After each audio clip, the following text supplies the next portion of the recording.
Sir ಮೊದಲಿಗೆ congratulation. ಧನ್ಯವಾದಗಳು ಧನ್ಯವಾದಗಳು ಧನ್ಯವಾದಗಳು.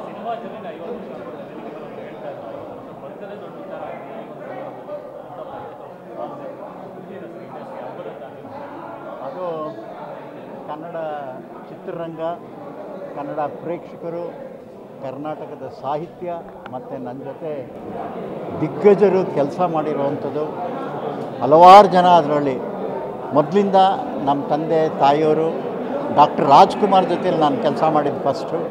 ಅಲ್ಲಿಂದ ವಿಷ್ಣುವರ್ಧನ್, ಅಂಬರೀಷ್, ಶಂಕರ್ನಾಗ್, ಅನಂತ್ನಾಗ್, ಹಲವಾರು ದಿಗ್ಗಜರು. ಅದರಲ್ಲಿ ರಾಜನ್ ನಾಗೇಂದ್ರ ಆಗಿರ್ಬೋದು, ಎಂ ರಂಗರಾಗಿರ್ಬೋದು, ಎಲ್ಲದಕ್ಕಿಂತ ಹೆಚ್ಚಾಗಿ ಹಂಸಲೇಖ ಅವರು, ಈ ಥರ ಹಲವಾರು ಜನ ನನ್ನ ಜೊತೆ 50 ಪಿಕ್ಚರ್ ಆಗಿದೆ ನಂದು. ನನಗೆ ಇವತ್ತು ಗೊತ್ತಾಗ್ತಿದೆ 50 ಪಿಕ್ಚರ್ ಆಗಿದೆ ಅಂತ. ಈ ಜರ್ನಿನಲ್ಲಿ ತಪ್ಪುಗಳನ್ನ ತಿದ್ದಿ ನಾವು ಮಾಡಿರೋ ಕೆಲಸನ ವಿಮರ್ಶೆ ಮಾಡಿರೋ ಪತ್ರಕರ್ತರು ಮತ್ತು ಮಾಧ್ಯಮದವ್ರಿಗೂ ಭಾಳ ಒಂದು ಕ್ರೆಡಿಟ್ ನಾನು ಕೊಡಬೇಕು ಅಂತಿದ್ದೀನಿ. ಯಾಕೆಂದರೆ ನಾವು ತಪ್ಪಾದಾಗ ತಿದ್ದಿದ್ದಾರೆ, ಆ ತಪ್ಪನ್ನು ತಿದ್ದುಕೊಂಡು ಮುಂದಿನ ಚಿತ್ರದಲ್ಲಿ ಸರಿ ಮಾಡಿಕೊಂಡು ಹೋಗಿದ್ದೀವಿ. ಇದೆಲ್ಲ ಒಂದು ಪ್ರಕೃತಿಯ ಶಕ್ತಿ. ನನಗೇನು ಅಂದರೆ ಹಿಂದಿಂದು ಮರೆತು ಮುಂದೆ ಏನು ಮಾಡಬೇಕು ಅನ್ನೋದೇ ದೊಡ್ಡ ಒಂದು ಆಸೆ. ಕನ್ನಡದಲ್ಲಿ ಹಲವಾರು ಕಾದಂಬರಿಗಳಿದೆ, ದುರ್ಗಾಸ್ತಮಾನ ಇದೆ, ನೃಪತುಂಗ ಇದೆ, ರಾಣಿ ಚೆನ್ನಭೈರವ ಇದೆ, ದೇವಿ ಇದೆ. ಈ ಥರದ ಚಿತ್ರಗಳನ್ನ ಕನ್ನಡಕ್ಕೆ ಮಾತ್ರ ಅಲ್ಲ, ಪ್ರಪಂಚಕ್ಕೆ ತೋರಿಸ್ಬೇಕು. ನಮ್ಮ ನಾಡು, ನಮ್ಮ ನೆಲ, ನಮ್ಮ ಮಣ್ಣು, ನಮ್ಮ ಭಾಷೆ, ಇದು ಎಷ್ಟು ಒಂದು ಸಾವಿರಾರು ವರ್ಷದಿಂದ ಪ್ರಜ್ವಲಿಸ್ತಾ ಇದೆ. ಅದು ಇವತ್ತಿಗೂ ಸೂಕ್ತವಾಗಿದೆ. ಅದನ್ನು ಪ್ರಪಂಚಕ್ಕೆ ಪರಿಚಯ ಮಾಡಬೇಕು ಅನ್ನೋದೇ ನನ್ನ ಮುಂದಿನ ಉದ್ದೇಶ. ಕನ್ನಡ ಪ್ರೇಕ್ಷಕರು, ಕನ್ನಡ ಚಿತ್ರರಂಗ, ಕರ್ನಾಟಕ ಯಾವಾಗಲೂ ಹರಿಸಿದೆ, ಮುಂದೆಯೂ ಹರಿಸುತ್ತೆ ಅಂತ ಒಂದು ನಂಬಿಕೆಯಿಂದ ಈ ಪ್ರಯತ್ನಗಳನ್ನ ಮತ್ತೆ ಮಾಡ್ತಾನೇ ಇರ್ತೀನಿ ನಾನು.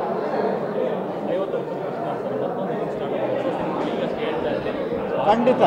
ನಾನು ಈಗಾಗಲೇ 2 ಪಿಕ್ಚರ್ ರೆಡಿ ಇದೆ ನಂದು. ಒಂದು ರಕ್ತ ಕಾಶ್ಮೀರ ಅಂತ, ಇನ್ನೊಂದು ಕಂಬಳ ಅಂತ. ಅದು 2 ರಿಲೀಸ್ ಆದಮೇಲೆ ಕಾಳಿಂಗರಾಯದೊಂದು ಬಯೋಪಿಕ್ ಕತೆ ರೆಡಿ ಮಾಡಿಟ್ಟಿದ್ದೀವಿ. ರಾಕ್ಲೈನ್ ವೆಂಕಟೇಶ್ ಅವರು ಅದನ್ನು ಪ್ರೊಡ್ಯೂಸ್ ಮಾಡ್ತಾಯಿದ್ದಾರೆ. ಅದ್ರ ಕೆಲಸ ಎಲ್ಲ ಮುಗಿದು ಹಾಡು ರೆಕಾರ್ಡಿಂಗ್ ಎಲ್ಲ ಮುಗಿದಿದೆ. ಹೀಗೆ ಹಲವಾರು ಪ್ರಾಜೆಕ್ಟ್ ಇದೆ. ಕೊನೆ ಉಸಿರಿರೋವರೆಗೂ ಕನ್ನಡ ಚಿತ್ರರಂಗ, ಅದು ನಮ್ಮ ತಂದೆಯವರು ಹಾಕ್ಕೊಟ್ಟಿರೋ ಒಂದು ದಾರಿ. ಏಕೆಂದರೆ ನಮ್ಮ ತಂದೆಯವರು 50ನೇ ಇಸ್ವಿಲೇ ಅವರ ಪಾರ್ಟ್ನರು ಈ ಕನ್ನಡ ಏನು ಪ್ರಯೋಜನ ಇಲ್ಲ ಬನ್ನಿ ಅಂತ ತೆಲುಗು ಹೋಗಿ ಕೋಟ್ಯಾಂತರ ಮಾಡಿದ್ರು. ಬಟ್ ಆದರೆ ನಮ್ಮ ತಂದೆ ಮೈಸೂರು ನವಜ್ಯೋತಿ ಸ್ಟುಡಿಯೋ, ಪ್ರೀಮಿಯರ್ ಸ್ಟುಡಿಯೋದಲ್ಲೇ ಮಾಡಿದ್ರು. ನಾನು ಅಷ್ಟೇ, ನನಗೆ ತೆಲುಗು, ಹಿಂದಿ ಎಲ್ಲಿದ್ದರೂ ನಮ್ಮ ಆ ಕರ್ನಾಟಕದ ಮಣ್ಣು, ಆ ನೀರು, ಆ ಪರಿಸರ ಇದೆಯಲ್ಲ, ಅದೊಂಥರ ಮಿಲಿಯನ್ಸ್ ಆಫ್ ಡಾಲರ್ಸ್ ಕೊಟ್ಟರು ಆ ಥರ ಸಿಗೋದಿಲ್ಲ. ಇಲ್ಲೇ ಚಿತ್ರ ಮಾಡಬೇಕು, ನಾವೇನು ಅಂತ ಕರ್ನಾಟಕನ ಪ್ರಪಂಚಕ್ಕೆ ತೋರಿಸ್ಬೇಕು ಅನ್ನೋದೇ ನನ್ನ ಆಸೆ. ಸರ್, ಪ್ರತಿಯೊಬ್ಬರು ವೇದಿಕೆಯಲ್ಲಿ ಹೇಳ್ತಿದ್ರು, ನೀವು ಮನಸ್ಸು ಮಾಡಿದರೆ ನಿಮ್ಮಲ್ಲಿ ಸಾಕಷ್ಟು ಆಸ್ತಿ ಇತ್ತು, ಅದನ್ನು ಇನ್ನಷ್ಟು ದುಪ್ಪಟ್ಟು ಮಾಡ್ಬೋದು, ಅದನ್ನೆಲ್ಲ ಮಾರಿ ಸಿನಿಮಾ ಮಾಡಿದ್ರಿ ಅಂತ. ಸೊ ಸಿನಿಮಾ ಮೇಲಿನ ಪ್ರೀತಿನೇ ಇದೆಲ್ಲ ತೋರಿಸ್ಕೊಡ್ತಾ ಇರುವಂಥ ಆಸ್ತಿ ಇದೆಯಲ್ಲ, ಯಾರಿಗೆ ಆಸ್ತಿ ಇಲ್ಲ ಅಂದರು? 7 ಕೋಟಿ ಕನ್ನಡಿಗರು ಪ್ರೇಕ್ಷಕರಿದ್ದಾರಲ್ಲ, ಅದೇ ದೊಡ್ಡ ಆಸ್ತಿ. ಅದಕ್ಕಿಂತ ಇನ್ನೇನು ಆಸ್ತಿ ಬೇಕು? ದುಡ್ಡೆಲ್ಲ ಬರುತ್ತೆ ಹೋಗುತ್ತೆ. ಬಟ್ ಆದರೆ ಕನ್ನಡದ ಪ್ರೇಕ್ಷಕರು ನನ್ನ 50 ವರ್ಷದಿಂದ ಗುರುತಿಸಿ ಇವತ್ತಿಗೂ ಗುರುತಿಸ್ತಾ ಇದ್ದಾರೆ, ನಾಳೆನೂ ಗುರುತಿಸ್ತಾರೆ. ಅದಕ್ಕಿಂತ ಇನ್ನು ಯಾವ ಆಸ್ತಿ ನನಗೆ ಬೇಕೇ ಆಗಿಲ್ಲ. ನನ್ನ ಹತ್ರ ಏನು ಒಂದು ಮನೇನೂ ಇಲ್ಲ ಇವತ್ತು, ನಾನು ಬಾಡಿಗೆ ಮನೇಲೇ ಇದ್ದೀನಿ. ಬಟ್ ಆದರೂ ಅದನ್ನೆಲ್ಲ ಯೋಚನೆ ಮಾಡಲ್ಲ.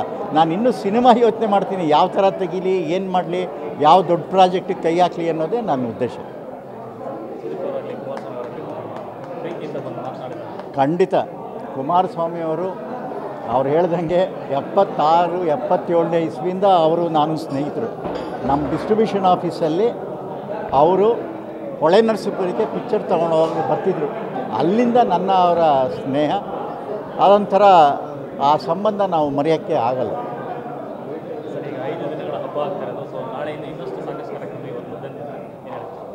ಅಲ್ಲ, ಅದು ಒಂಥರ ಕಲ್ತ್ಕೊಳ್ಳೋಕ್ಕೆ ನನಗೆ ಮತ್ತೆ ನನ್ನ ಚಿತ್ರ ನೋಡಿ ಏನು ತಪ್ಪು ಮಾಡಿದ್ದೀನಿ, ಏನು ಸರಿ ಮಾಡ್ಬೋದಾಗಿತ್ತು ಅಂತ ಕಲಿಯೋಕ್ಕೆ ಇನ್ನೊಂದು ಕ್ಲಾಸ್ ರೂಮ್ ಆಗುತ್ತೆ ಅಂತ ಕಾಣುತ್ತೆ ಇದು. ಆದ್ದರಿಂದ ಖಂಡಿತ ಇದೊಂದು ಈ ಥರ ಚಿತ್ರಗಳ ಪ್ರದರ್ಶನ, ಚರ್ಚೆ ಆಗಬೇಕು. ಯಾಕೆಂದರೆ ಮುಂದಿನ ಯುವ ನಿರ್ದೇಶಕರಿಗೆ ಇದು ಒಂದು ದಾರಿದೀಪ ಆಗಬೇಕು ಅನ್ನೋದೇ ನಮ್ಮ ಉದ್ದೇಶ. ಸರ್, ನೀವು ಇತಿಹಾಸ ಸೃಷ್ಟಿ ಮಾಡಿರುವಂಥ ಸಿನಿಮಾಗಳನ್ನೇ ಮಾಡಿದ್ದೀರಾ. ನಿಮ್ಮ ಫೇವ್ರೆಟ್ ಸಿನಿಮಾ ಯಾವುದು ಅಷ್ಟು ಸಿನಿಮಾಗಳಲ್ಲಿ? ಇಲ್ಲ, ಅದನ್ನು ಹೆಂಗೆ ಹೇಳೋಕ್ಕಾಗುತ್ತೆ, ಎಲ್ಲ ನನ್ನ ಮಕ್ಕಳೇ ಅವು. ಅದನ್ನು ಈ ಸಿನಿಮಾ ಚೆನ್ನಾಗಿದೆ ಆ ಸಿನಿಮಾಗಳ, ಬಟ್ ಆದರೆ ನಾನು ಪ್ರಯತ್ನ ಪಟ್ಟಿರೋದು ಎಲ್ಲ ಸಿನಿಮಾ ಕನ್ನಡ ಭಾಷೆ, ಕನ್ನಡ ಸಂಸ್ಕೃತಿ, ಕನ್ನಡದ ನೆಲದ ಚಿತ್ರಗಳಾಗಿದೆ.